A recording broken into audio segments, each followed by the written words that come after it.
ജനനത്തിന് മുമ്പ് എനിക്കൊരു നിലനിൽപ്പുണ്ടായിരുന്നു. മരണാനന്തരം എനിക്ക് എന്ത് സംഭവിക്കുന്നു? ഞാൻ എന്തിനാണ് ഈ ലോകത്തേക്ക് പിറന്നു വീണിരിക്കുന്നത്? എൻ്റെ ജീവിതത്തിൻ്റെ ശരിയായ ലക്ഷ്യം എന്താണ്? ഈഗോ എന്ന് പറയുന്നത് നമ്മുടെ അഹങ്കാരത്താൽ ഉണ്ടാകുന്ന ഒന്നാണല്ലോ. അഹങ്കാരം തന്നെയാണ് ഈഗോ. വിഗ്രഹാരാധന ശരിയാണോ എന്ന് ചോദിച്ചു കഴിഞ്ഞാൽ ഒരു അദ്വൈതിയെ സംബന്ധിച്ച് വിഗ്രഹത്തിൻ്റെ ആവശ്യമില്ല. അദ്വൈതം രണ്ടല്ല ഒന്നാണ് എന്നൊരാശയം. സർവ്വചരാചരങ്ങളും മനുഷ്യനും പ്രകൃതിയും ദൈവവും എല്ലാം ഒന്നാണെന്നുള്ളൊരു കോൺസെപ്റ്റ് 1924 അദ്വൈതാശ്രമം സ്ഥാപിക്കുമ്പോൾ നാരായണഗുരു പ്രത്യേകിച്ച് അവിടെ ഒരു ഐഡലോ വിഗ്രഹമോ പ്രതിഷ്ഠയോ ഒന്നും നടത്തിയിട്ടില്ല. സന്യാസിമാർക്ക് വേണ്ടിയുള്ള ഒരു ആശ്രമം എന്ന നിലയിലാണ്. ഇപ്പോൾ ഈ ഒരു 2025 എത്തി നിൽക്കുമ്പോൾ ഈ അദ്വൈതം എന്നൊരു കോൺസെപ്റ്റ് മനുഷ്യരിലേക്ക് അല്ലെങ്കിൽ ജനങ്ങളിലേക്ക് എത്രത്തോളം അത് വ്യാപിപ്പിക്കാൻ ആശ്രമത്തിന് സാധിച്ചിട്ടുണ്ട്? ആദ്യം അദ്വൈതത്തെക്കുറിച്ച് തന്നെ കുറച്ചൊന്ന് പറഞ്ഞിട്ട് ഗുരുവിലേക്ക് വരാം. രണ്ടല്ലാത്തത് എന്ന അർത്ഥത്തിലാണ് അദ്വൈതം എന്ന പദം ഉപയോഗിക്കപ്പെടുന്നത്. വാസ്തവത്തിൽ ലോകത്തിലെ തന്നെ ഏറ്റവും പ്രാചീനമായ മതഗ്രന്ഥം എന്ന് പറയുന്നത് വേദങ്ങളാണ്.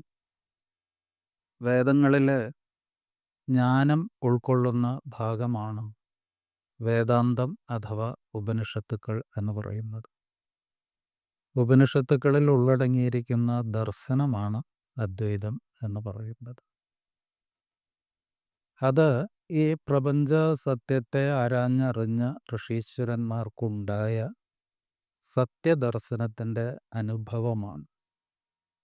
എന്താണ് ഒരു സാധാരണക്കാരനും ഒരു അദ്വൈതിയും തമ്മിലുള്ള വ്യത്യാസമെന്ന് ചോദിച്ചാൽ, നമ്മൾ ഈ ലോകത്തെ കാണുമ്പോൾ നമ്മളിപ്പോൾ 10 പേര് ഈ റൂമിലിരിക്കുന്നുണ്ടെങ്കിൽ നമ്മൾ 10 ശരീരങ്ങളായി കാണുന്നു.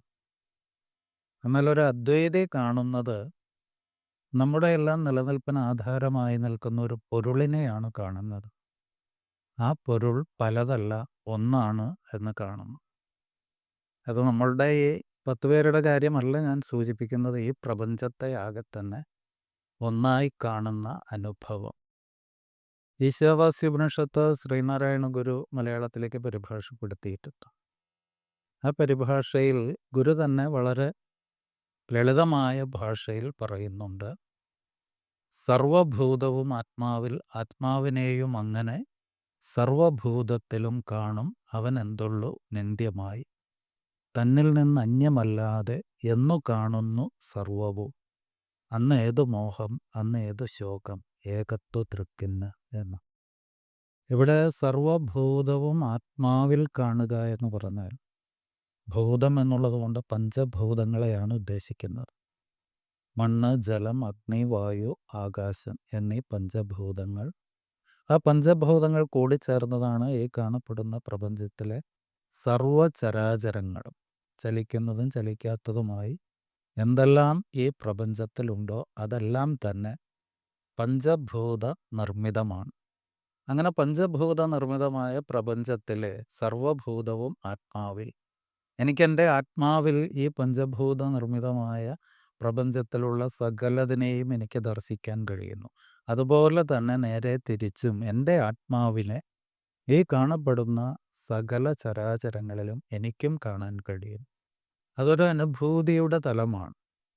എന്ന് പറഞ്ഞാൽ ഞാനും ഈ കാണപ്പെടുന്ന പ്രപഞ്ചവും ഈ പ്രപഞ്ചത്തിന് കാരണമായി നിൽക്കുന്ന പരമമായ സത്യവും അത് പലതല്ല, ഒന്ന് തന്നെയാണ് എന്നുള്ള ഒരു അനുഭവം.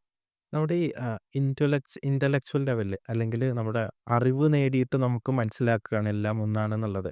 അതും ഞാൻ എൻ്റെ ഒരു ജ്ഞാനം അല്ലെങ്കിൽ എന്തോ ഒരു സിദ്ധി കൊണ്ട് എനിക്ക് സ്വയം അങ്ങനെ തോന്നുകയാണ്. അപ്പോൾ അങ്ങനെയുള്ള രണ്ടാൾക്കാർ തമ്മിൽ അപ്പോൾ എന്ത് വ്യത്യാസമായിരിക്കും ഉണ്ടാവുക? അറിവ് കൊണ്ട് ഈ അദ്വൈതം മനസ്സിലാക്കിയ ഒരാളും റിയാലിറ്റിയിൽ ഞാനത് ഒരു സിദ്ധി കൊണ്ട് നേടിയ ഒരു അദ്വൈതം കൊണ്ടും അങ്ങനെയുള്ള ആൾക്കാർ തമ്മിലുള്ള വ്യത്യാസം എന്തായിരിക്കും? ഇതിന് ശ്രീനാരായണ ഗുരു 2 രീതിയിൽ പറയുന്നുണ്ട്. ഈ കോരി നിറച്ച വെള്ളവും ഊറ്റുറവ എന്നും പറയും. പണ്ഡിതന്മാർ 2 വിധത്തിലുണ്ട്. ഒന്ന് പുസ്തകജ്ഞാനത്തിലൂടെ ഇതെല്ലാം നേടിയവർ. അത് കോരി നിറച്ച വെള്ളം പോലെയാണ്, എടുക്കും തോറും അത് വറ്റിപ്പോകും. എന്നാലിപ്പോൾ ശ്രീരാമകൃഷ്ണ പരമഹംസർ, രമണ മഹർഷി തുടങ്ങിയ മഹാജ്ഞാനികളുണ്ട്. അവർ ഗ്രന്ഥം പഠിച്ചല്ല, അവർ അദ്വൈത അനുഭൂതിയിലേക്ക് എത്തിച്ചേർന്നു. അവരവരുടെ നിരന്തരമായിട്ടുള്ള സാധനയിലൂടെ, തപസ്സിലൂടെ അവരുടെ ഉള്ളിലുണ്ടായ സത്യദർശനത്തിൻ്റെ ഒരു അനുഭൂതിയാണ്. ആ അനുഭൂതിയെ നുകർന്നിരിക്കുന്നവർ ഊറ്റുറവ പോലെയായിരിക്കുമെന്ന് പറയുന്നത്. അവരിൽ നിന്ന് ആ ജ്ഞാനം എന്നും പ്രവഹിച്ചുകൊണ്ടിരിക്കും. അവർ പറയുന്നത് ചിലപ്പോൾ ഒരു നാട്ടിൻപുറത്തുകാരൻ കർഷകൻ്റെ ഭാഷയായിരിക്കും. വലിയ ജ്ഞാനങ്ങളോ ജ്ഞാനിയുടെ ഭാഷയൊന്നും ആയിരിക്കില്ല.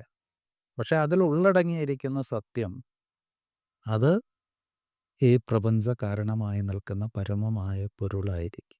അങ്ങനെ ഒരു അദ്വൈതം എന്ന് പറയുന്ന ഒരു സത്യം ഉൾക്കൊള്ളേണ്ട ഒരാളുടെ പേഴ്സണൽ നമ്മുടെ നിരന്തര നിത്യജീവിതത്തിൽ അതെങ്ങനെയായിരിക്കും അയാൾക്കൊരു വ്യത്യാസം കൊണ്ടുവരുന്നത്? അതായത് കുടുംബം, കുട്ടികൾ എന്നുള്ള ഒരു സാധാരണ മനുഷ്യന്റെ ജീവിതത്തിൽ അദ്വൈതം എന്ന് പറയുന്ന ഒരു ഒന്നിലേക്ക് അവനൊരു ചെറിയൊരു ചായ്വ് കൊടുത്താൽ അവന്റെ ജീവിതത്തിൽ എന്ത് മാറ്റമായിരിക്കും അത് കൊണ്ടുവരാൻ പോകുന്നത്? അതായത് ഈ മായയാണ്, ഇല്യൂഷൻ ആണെന്നൊക്കെ നമുക്ക് മനസ്സിലായി കഴിഞ്ഞിട്ടുണ്ടെങ്കിൽ ഒരു അദ്വൈതിക്ക് സങ്കടങ്ങളൊന്നും ഒന്നുമല്ലല്ലോ. സങ്കടം വന്നാലും സന്തോഷം വന്നാലും അവന് ഒരേപോലെ ഡീൽ ചെയ്യാൻ പറ്റുമല്ലോ. തീർച്ചയായിട്ടും. അദ്വൈതി നേരത്തെ സൂചിപ്പിച്ചതുപോലെ തന്നിൽ നിന്ന് അന്യമല്ലാതെ എല്ലാം ഒന്നായി കാണുന്നവനാണ്. അപ്പോൾ അദ്വൈതത്തിൻ്റെ ഇപ്പോൾ ആ ഒരു അനുഭവത്തെ തന്നെ ഉപനിഷത്തുകളിൽ പറയുമ്പോൾ അതിനൊരു നിർവചനം കൊടുക്കുകയാണെങ്കിൽ സച്ചിദാനന്ദമെന്നാണ്. സത്തും ചിത്തും ആനന്ദവുമാണത്. സത്ത് എന്ന് പറഞ്ഞാൽ അത് ഉള്ളതാണ്. ചിത്ത് എന്ന് പറഞ്ഞാൽ അത് പദാർത്ഥ നിർമ്മിതമായിട്ടുള്ള ഒന്നല്ല. അത് അറിവിൻ്റെ രൂപത്തിൽ അഥവാ ഒരു ബോധത്തിൻ്റെ രൂപത്തിൽ മാത്രം നിലനിൽക്കുന്ന ഒന്നാണ്. അതാണ് ചിത്ത് എന്ന് പറയുന്നത്. ആനന്ദമെന്ന് പറഞ്ഞാൽ ദുഃഖരഹിതമായിട്ടുള്ളൊരവസ്ഥയാണ്. ആ ഒരു അനുഭവത്തിലേക്ക് എത്തിച്ചേരാൻ ഒരാൾ സന്യാസിയാകണമെന്നില്ല. ഗൃഹസ്ഥനായാലും മതി.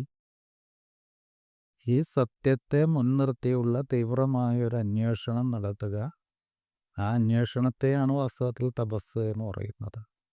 എന്ന് പറഞ്ഞാൽ മനസ്സിൻ്റെ മറ്റെല്ലാ വ്യാപാരങ്ങളും അതിൽ നിന്ന് പിൻവലിച്ചുകൊണ്ട് ഏകമായ ഒരൊറ്റ ലക്ഷ്യത്തോടു കൂടി താൻ തേടുന്ന സത്യം തന്നിൽ പ്രകാശിക്കണമെന്നുള്ള ആ ഏക ലക്ഷ്യത്തോടു കൂടി മനസ്സിനെ ഏകാഗ്രമാക്കിക്കൊണ്ട് ആ ലക്ഷ്യത്തെ മുൻനിർത്തി നടത്തുന്ന നിരന്തരമായിട്ടുള്ള തീവ്രമായ അന്വേഷണത്തെയാണ് തപസ് എന്ന് പറയുന്നത്. ആ തപസ്സിലൂടെ ആ സത്യാനുഭവത്തിലേക്ക് എത്തിച്ചേരാൻ ആർക്കും കഴിയും. മനുഷ്യനായി ജനിച്ച മനുഷ്യൻ എന്ന് പറയുന്നത് തന്നെ മനനം ചെയ്യുന്നവൻ എന്നൊരർത്ഥം കൂടി അതിനുണ്ട്. ചിന്തിക്കുന്നവനാണ്. പക്ഷെ ഒരു ഗൃഹസ്ഥനെ സംബന്ധിച്ചിടത്തോളം ഒരുപാട് കാര്യങ്ങൾ വേണ്ടാന്ന് വെക്കേണ്ടി വരില്ല. ഒരു കൺട്രോളിങ് ഇത് കൊണ്ടുവരേണ്ടി വരില്ലേ എല്ലാ കാര്യങ്ങളിലും ആ ഒരു ഇതിലേക്ക് എത്താൻ വേണ്ടിയിട്ട്? സാക്രിഫൈസ് എന്ന് പറയുന്നത് ഉണ്ടാവില്ല. എല്ലാം പരിത്യജിക്കണം എന്ന് യാതൊരു നിർബന്ധവുമില്ല. എല്ലാ സത്യാന്വേഷണം നടത്തുന്നതിന് ഇത്തരം നിഷേധങ്ങളുടെ ഒരു ആവശ്യമില്ല.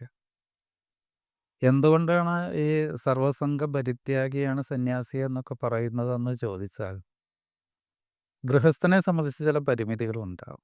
അതിന് അവൻ്റെ ഭാര്യയുണ്ട്, കുട്ടികളുണ്ട്, അവരുടെ ദൈനംദിനമായിട്ടുള്ള കാര്യങ്ങളുണ്ട്. ഇതെല്ലാം നിർവഹിക്കേണ്ടതായിട്ടുണ്ട്. അപ്പോൾ അതിൽ നിന്നെല്ലാം ഒരു ഒളിച്ചോട്ടം ഒരിക്കലും സന്യാസത്തിൻ്റെ തലം അല്ല. എന്നാൽ ഇത് എപ്രകാരമാണ് സംഭവിക്കുന്നത്? ചിലരിൽ ഒരു ജിജ്ഞാസ ഉണരും. ഈ ജിജ്ഞാസ ഉണരുക എന്ന് പറഞ്ഞാൽ നമുക്ക് ഈ ലോകത്ത് അറിയാനായിട്ട് ഏറ്റവും പ്രധാനപ്പെട്ട 2 കാര്യങ്ങളാണ് ഉള്ളത് എന്നാണ് തത്വജ്ഞാനികൾ പറയുന്നത്. 2 കാര്യങ്ങളെന്ന് പറഞ്ഞാൽ, ഒന്ന് മറ്റൊരാളുടെ മനസ്സാണോ? നമ്മളാരാണെന്ന് അറിയണം. മറ്റൊന്ന് ഈ കാണപ്പെടുന്ന പ്രപഞ്ചം എന്താണെന്നറിയണം.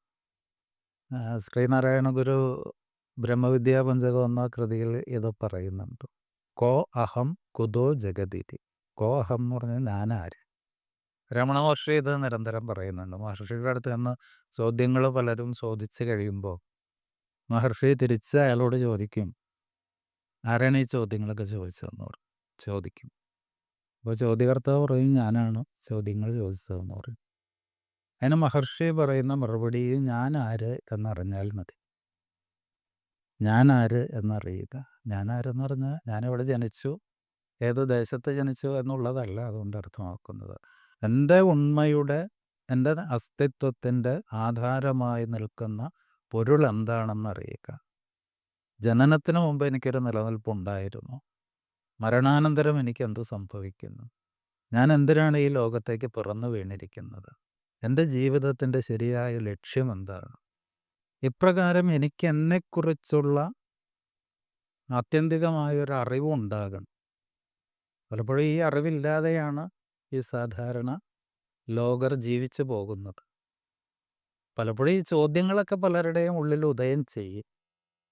പക്ഷേ നിത്യജീവിതത്തിൻ്റെ ദൈനംദിന വ്യവഹാരങ്ങളിൽ പെട്ടു പോകുമ്പോൾ അവർ ഈ ചോദ്യത്തിൽ നിന്നൊക്കെ മറന്നു പോകും.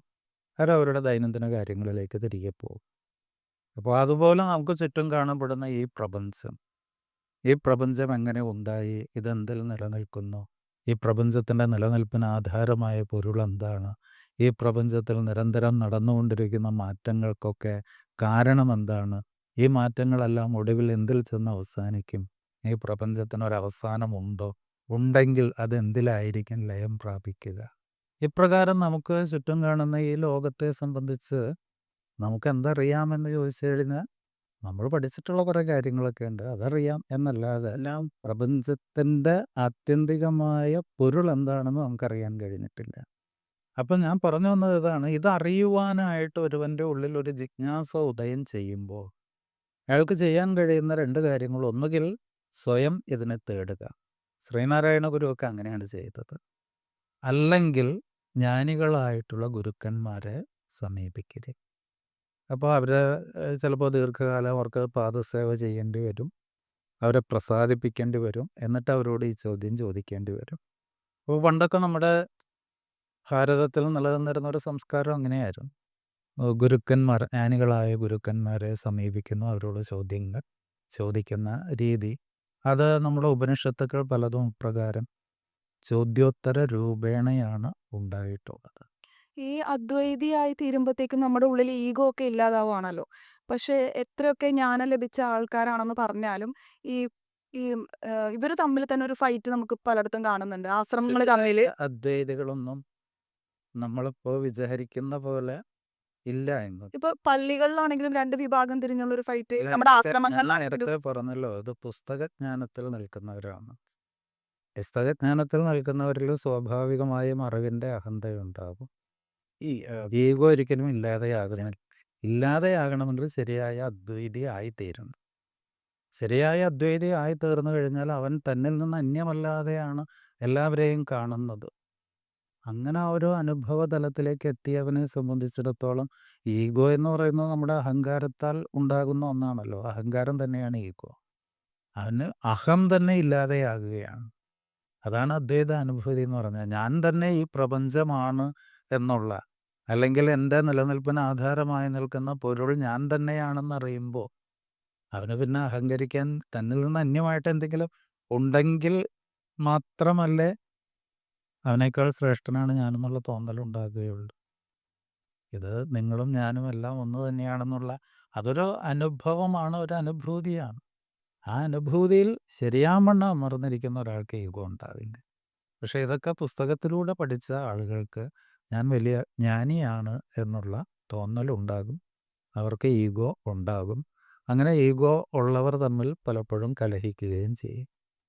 നമുക്ക് ഈശ്വര സങ്കല്പങ്ങൾ അല്ലെങ്കിൽ ഈശ്വരന്മാർക്ക് പല പല മുഖങ്ങളുണ്ട്. അപ്പോൾ അതൊക്കെ അദ്വൈതത്തിന് പുറത്തുള്ള അല്ലെങ്കിൽ ആ ഒരു സങ്കല്പത്തിന് പുറത്തുള്ള ഒന്നാണോ, അതോ അത് ഇതിൻ്റെ ഭാഗം തന്നെയാണോ? നമുക്കൊരു സ്റ്റെപ്പ് കയറി മുകളിലേക്ക് പോകണമെങ്കിൽ ഓരോ പടവുകൾ ചവിട്ടി ചവിട്ടി മുന്നോട്ട് പോകാനേ പറ്റുള്ളൂ.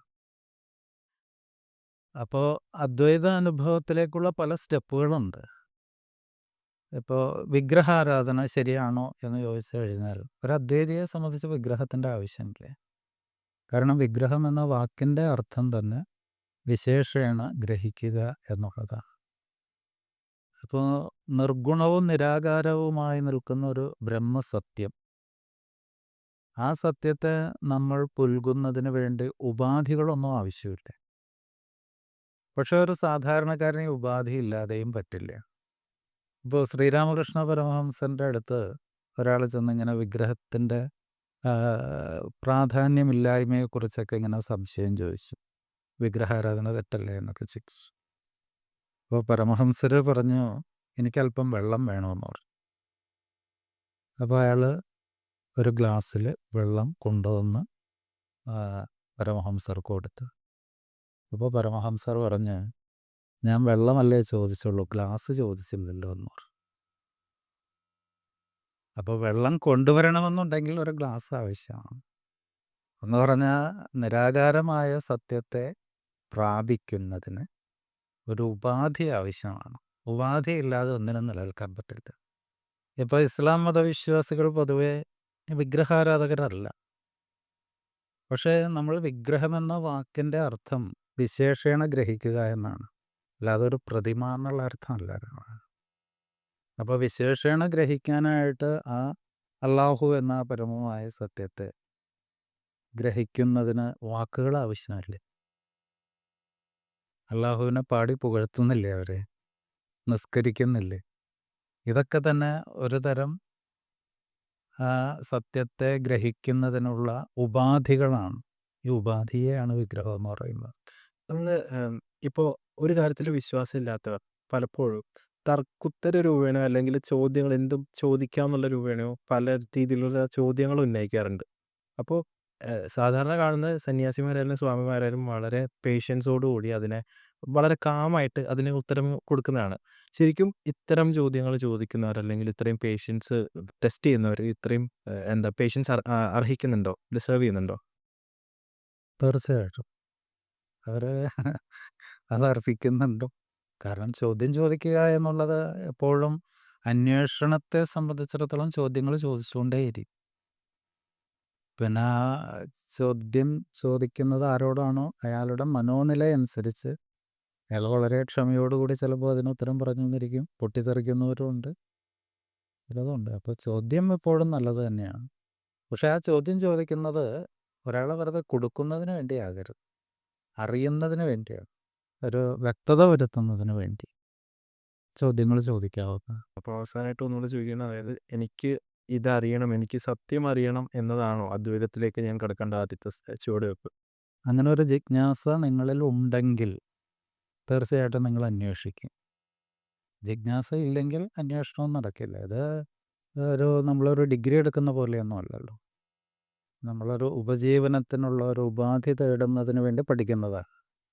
അതൊരാളുടെ ഉള്ളിൽ ഇത്തരം ഒരു ജിജ്ഞാസ രൂപം കൊള്ളുന്നു. അങ്ങനെ ജിജ്ഞാസ രൂപം കൊണ്ടവരായിരുന്നു നമ്മുടെ പ്രാചീന കാലത്തെ ഋഷിമാർ. കാരണം ഋഷി എന്ന വാക്കിൻ്റെ അർത്ഥം തന്നെ മന്ത്രദ്രഷ്ടാവ്. മന്ത്രം എന്ന് പറഞ്ഞാൽ മനനാൽ ത്രായതേ ഇതി മന്ത്രഃ എന്നാണ്. മനനം ചെയ്യുന്നത് മൂലം, മനനം എന്ന് പറഞ്ഞാൽ അർത്ഥബോധത്തോടു കൂടിയുള്ള വിചാരത്തെയാണ് മനനം എന്ന് പറയുന്നത്. അപ്പോൾ അർത്ഥബോധത്തോടു കൂടിയുള്ള വിചാരത്താൽ നമ്മെ രക്ഷിക്കുന്നതെന്തോ അതാണ് മന്ത്രം. മനനാൽ ത്രായതേ ഇതി മന്ത്രം. അപ്പോൾ അത്തരം മന്ത്രങ്ങൾ സൃഷ്ടിക്കുന്നവരാണ് ഋഷിമാർ. അപ്പോൾ ഋഷിമാരെന്ന് പറഞ്ഞാൽ മറ്റൊരു വിധത്തിൽ പറഞ്ഞാൽ പണ്ടത്തെ ശാസ്ത്രജ്ഞന്മാരാണ്, സത്യം അന്വേഷിക്കുന്നവരാണ്. അവർക്ക് ആ സത്യം പല രൂപത്തിൽ വെളിപ്പെട്ടിട്ടുണ്ട്. അതുകൊണ്ടാണ് പല ദർശനങ്ങൾ ഇവിടെ ഉണ്ടായത്. ഭാരതത്തിൽ തന്നെ ആസ്തികമെന്നും നാസ്തികമെന്നൊക്കെ പേരിൽ ഒരുപാട് ദർശനങ്ങൾ ഉണ്ടായിട്ടുണ്ട്. വേദത്തെ അംഗീകരിക്കുന്ന ദർശനങ്ങളെയാണ് ആസ്തിക ദർശനം എന്ന് പറയുന്നത്. അങ്ങനെയുള്ള ഷഡ് ദർശനങ്ങളാണ് സാഖ്യം, യോഗം, ന്യായം, വൈശേഷികം, പൂർവമീമാംസ, ഉത്തരമീമാംസ തുടങ്ങിയ ദർശനം. അതുപോലെ വേദത്തിൻ്റെ പ്രമാണത്തെ നിഷേധിക്കുന്ന ദർശനമുണ്ട്. ചാർവാക ദർശനം, അതുപോലെ ബുദ്ധ ദർശനം, ജൈന ദർശനം. അങ്ങനെ ഒട്ടേറെ ദർശനങ്ങൾ ഇവിടെ ഉണ്ടാകാൻ കാരണം ഇപ്രകാരം സത്യം തേടിയ പലർക്കും അത് അനുഭവപ്പെട്ടത് പല രൂപങ്ങളിലാണ്. അവർക്ക് അനുഭവപ്പെട്ട സത്യത്തെ അവർ ആവിഷ്കരിച്ചപ്പോൾ പല വിധത്തിലുള്ള ദർശന സമ്പ്രദായങ്ങൾ ഇവിടെ ഉണ്ടായി. എങ്കിൽ പോലും ഭാരതത്തെ സംബന്ധിച്ചിടത്തോളം ഇപ്പോൾ ഒരു ആപ്തവാക്യത്തിൽ പറയുന്നത് പോലെ സത്യം ഏകമാണ്, പണ്ഡിതന്മാർ അത് പല രൂപത്തിൽ പറഞ്ഞിരിക്കുന്നു എന്നേ ഉള്ളൂ. ഏകം സത് വിബ്ര ബഹുധ വദന്തി. സത്യം ഏകമാണ്. അപ്പോൾ അങ്ങനെ ഒരു ഐക്യം ഇപ്പോൾ നമ്മുടെ ഋഷീശ്വരന്മാരുടെ ഇടയിൽ അങ്ങനെയുണ്ട്.